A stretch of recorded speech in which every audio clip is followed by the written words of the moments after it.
చుట్టూ రొటేట్ చేసి దాన్ని నిర్బంధించింది. అది దాని తర్వాత శ్రీధర్ బాబు మాట్లాడిన మాటలు ఏంటంటే, మేము డేట్లు అనౌన్స్ చేసినాం, జాబ్ క్యాలెండర్ రిలీజ్ చేస్తాం. దీనికోసమా మేము చేసింది, దీనికోసమా ఈ ధర్నాలు చేసింది, దీనికోసమా ఈ ప్రభుత్వం మార్చింది. ఆ విషయం నన్ను ఇక్కడ డీప్ డౌన్ నన్ను ఎక్కడో నా 30 సంవత్సరాల వయసు, నేను ఈ నిరుద్యోగులు చదువులో నేను కూడా యూపీఎస్సీ ప్రిపేర్ అయ్యి నేను అన్నీ అమ్ముకొని నేను చేసుకొని అన్నీ చూసి వచ్చినండి. వీళ్ళ కన్సర్న్, వీళ్ళ pain, somewhere it affected me a lot. Deep down I am hurted by the statements of Mr. Sridhar Babu, and he should apologize through accepting the demands of Telangana youth and unemployed.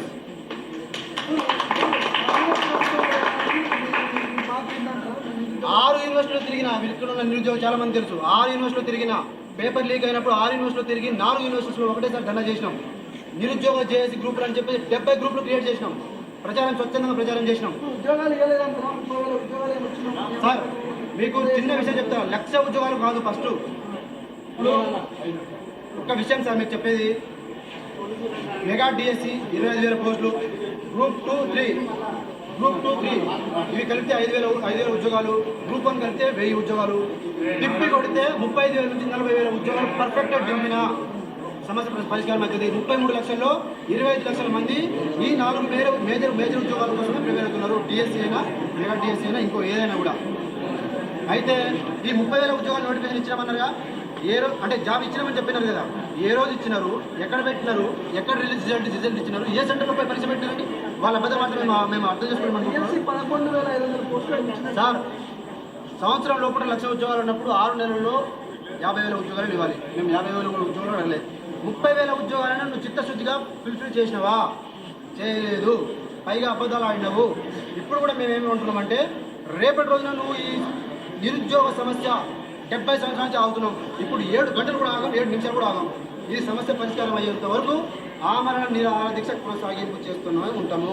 విడిచి పెట్టలేదు. మిత్రులు ఇంకో విషయం అన్న మీద చెప్తున్నా, పోలీసులు తీసుకుపోయినా, హాస్పిటల్లో పడేసినా, నా అంతా నేను విరమించిన అని చెప్పినంత వరకు మీరు ఎవరి మాటలు నమ్మకండి. నా అంతా నేను బయటకు వచ్చి చెప్పినంత వరకు ఎవరి మాటలు నమ్మకండి.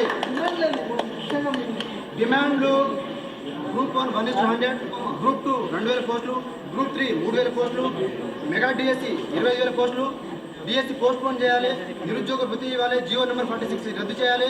దాంతోపాటు ఆర్టీసీ ఉద్యోగస్తులు కూడా నియామకం చెప్పేసి ప్రతి ఒక్క మాట మేనిఫెస్టో మాట్లాడిన ప్రతి ఒక్క 7-8 డిమాండ్ ఏదైతే ఉన్నాయో వీటన్నిటి గురించి ప్రభుత్వం మా దగ్గర రావాలి, కూర్చోవాలి. ఇక్కడ ఒక్కొక్కటి ఒక్కొక్క సమస్య ఉంది.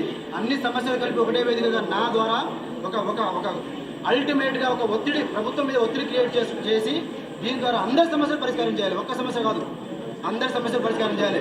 మరి ఆర్టీసీ ఉద్యోగస్తులు తిప్పి కూడా 10,000 మంది కూడా అంటున్నారు. మరి వాళ్ళ గురించి ఎవరు మాట్లాడండి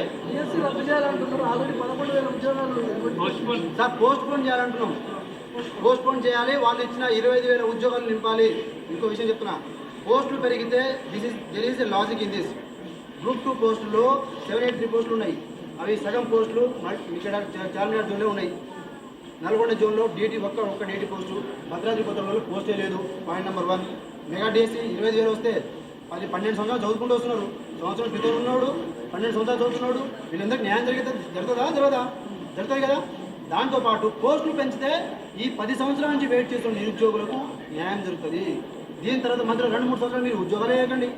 మళ్ళీ మీ ఎలక్షన్, మీ మ్యాజిక్ కోసం మళ్ళీ లాస్ట్ ఇయర్లో ఉన్నప్పుడు మీరు ఇంకోటి చేసుకోండి.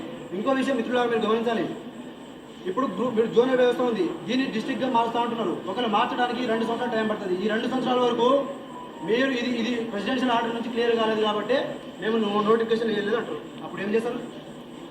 ఇది కూడా ఒక కారణం అవుతుంది. ఇంతకుముందు ప్రభుత్వానికి ఒక కారణాలు దొరికినప్పుడు ఈ ప్రభుత్వం కారణాలు దొరకవా సార్? మేము we have not fought for the 50,000 crores to allot the Musi River development. We have not fought for the farmers.